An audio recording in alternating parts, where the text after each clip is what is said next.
ഇന്ന് ഓഗസ്റ്റ് 11.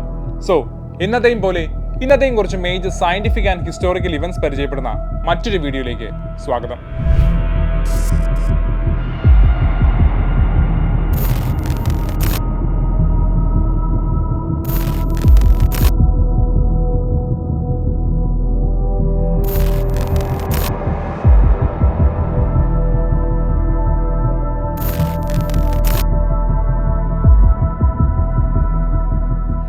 അപ്പോൾ ഇന്നത്തെ കുറിച്ച് പ്രധാനപ്പെട്ട 4 ഇവന്റ്സ് ആണ് നമ്മൾ പരിചയപ്പെടാൻ പോകുന്നത്. The first one, total Eclipse.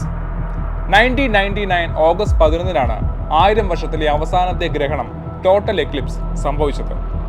Population കൂടുതലുള്ള നിരവധി പ്രദേശങ്ങളിലൂടെ സഞ്ചരിച്ചതിനാൽ ഒരുപക്ഷെ 350 ദശലക്ഷം ആളുകൾ കണ്ടതും എക്കാലത്തെയും ഏറ്റവും അധികം ആളുകൾ വീക്ഷിച്ചതുമായ എക്ലിപ്സ് ആവും ഇത്.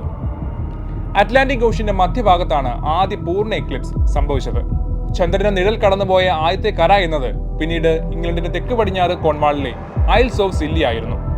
അവിടെ നിന്ന് യൂറോപ്പ്, ഇന്ത്യ, ഇറാൻ എന്നിവിടങ്ങളിൽ ടോട്ടാലിറ്റിയുടെ പാത ട്രാക്ക് ചെയ്തു. അന്നേ ദിവസം ജോർദാനും സിറിയയും ദേശീയ അവധി പ്രഖ്യാപിച്ചു.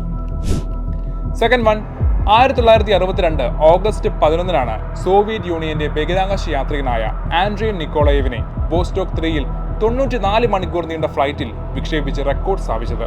1961 ഏപ്രിൽ 12 യൂറി ഗഗാറിൻ ബഹിരാകാശത്തെ ആദ്യത്തെ മനുഷ്യനായപ്പോൾ 18 മാസങ്ങൾക്ക് ശേഷം നിക്കോളയേവാണ് ബഹിരാകാശത്ത് യാത്ര ചെയ്യുന്ന റഷ്യയുടെ 3ാമത്തെ ബഹിരാകാശ യാത്രികനായത്. തൊട്ടടുത്ത ദിവസം തന്നെ വോസ്റ്റോക്ക് 4 4ാമത്തെ ബഹിരാകാശ യാത്രികനായി പാവൽ പോപ്പോവിച്ചിനെ വിക്ഷേപിച്ചു. 16,50,000 മൈൽ പൂർത്തിയാക്കി 96 മണിക്കൂറിനുള്ളിൽ ഭൂമിയെ 64 തവണ വലം വെച്ച് നിക്കോളയേവിന്റെ വിമാനം ഒരു വലിയ റെക്കോർഡ് തന്നെയാണ് സ്ഥാപിച്ചത്. Third one, SOS.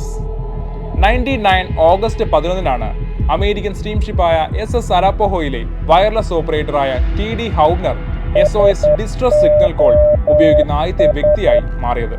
USA north കരോലിനയിലെ കേപ്പ് ഹാറ്ററസിൽ തീരത്ത് വെച്ച് ഒരു പ്രൊപ്പല്ലർ ഷാഫ്റ്റ് പൊട്ടിത്തെറിച്ചതിനെ തുടർന്നാണ് വയർലെസ് ഓപ്പറേറ്ററായ TD ഹൗബ്നർ സഹായത്തിനായി റേഡിയോ ചെയ്യുന്നത്.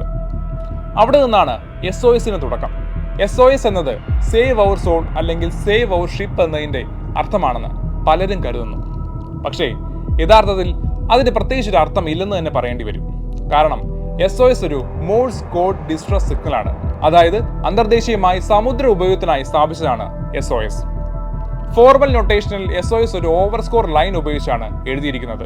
SOSന്റെ ഇൻഡിവിജ്വൽ ആയിട്ട് ഓരോ അക്ഷരങ്ങൾക്കും ഇക്വലന്റായി 3 ഡോട്ടുകൾ, 3 ഡാഷുകൾ, 3 ഡോട്ടുകൾ എന്നിങ്ങനെ സ്പേസ് ഇല്ലാതെ ഒരു ബ്രോക്കൺ സീക്വൻസ് ആയാണ് വരുന്നത്. ഇന്റർനാഷണൽ മോഴ്സ് കോഡിൽ 3 ഡോട്ടുകൾ എന്നത് S എന്ന അക്ഷരവും 3 ഡാഷുകൾ എന്നത് O എന്ന അക്ഷരവും ഉണ്ടാക്കുന്നു. അതിനാൽ SOS ഡോട്ടുകളുടെയും ഡാഷുകളുടെയും സീക്വൻസ് ഓർമ്മിക്കാനുള്ള ഒരു സാധാരണ മാർഗമായി മാറി. And the fourth one, factory explosion.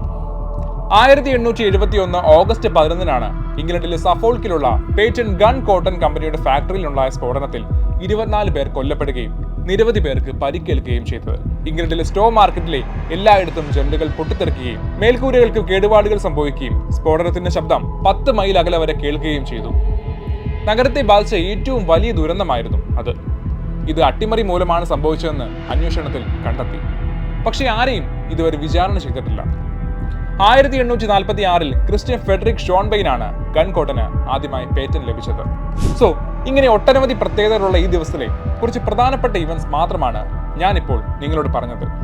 So ഇതേപോലെ മറ്റ് പല ഇവന്റ്സ് നിങ്ങൾക്ക് അറിയാമെങ്കിൽ കമന്റ് ചെയ്യുക. Thank you.